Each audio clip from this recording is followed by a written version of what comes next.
بسم اللہ الرحمن الرحیم۔ السلام علیکم ورحمۃ اللہ وبرکاتہ۔ ہم آپ کو حافظ اسلامک ٹی وی میں خوش آمدید کہتے ہیں۔ سب سے بہترین کمائی کون سی ہے؟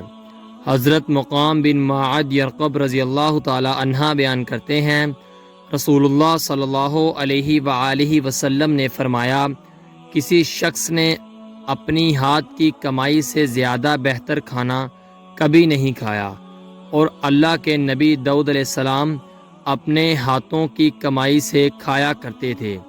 اس کی حدیث کا حوالہ ہے صحیح بخاری 2072۔ رسول اللہ صلی اللہ علیہ وآلہ وسلم نے فرمایا، جس نے بیٹیوں کی وجہ سے خود کو معمولی سی بھی تکلیف میں ڈالا تو بیٹیاں اس کے لیے دوزخ سے بچاؤ کے لیے آڑ بن جائیں گی۔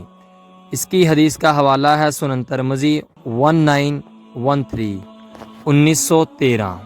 رسول اللہ صلی اللہ علیہ وآلہ وسلم نے فرمایا، جو شخص مسجد میں صبح شام بار بار حاضری دیتا ہے، اللہ تعالیٰ جنت میں اس کی مہمانی کا سامان کرے گا، اور صبح شام جب بھی مسجد میں جائے۔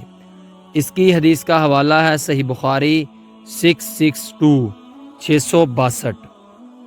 نبی کریم صلی اللہ علیہ وآلہ وسلم نے فرمایا، آباد رہے وہ شخص جس نے میری حدیث سنی اور آگے پہنچائی۔ آپ اپنے عزیزوں کو یہ ویڈیو لازمی شیئر کریں تاکہ وہ بھی ثواب حاصل کر سکیں۔ ملتے ہیں آپ سے اگلی ویڈیو میں، تب تک کے لیے اللہ حافظ۔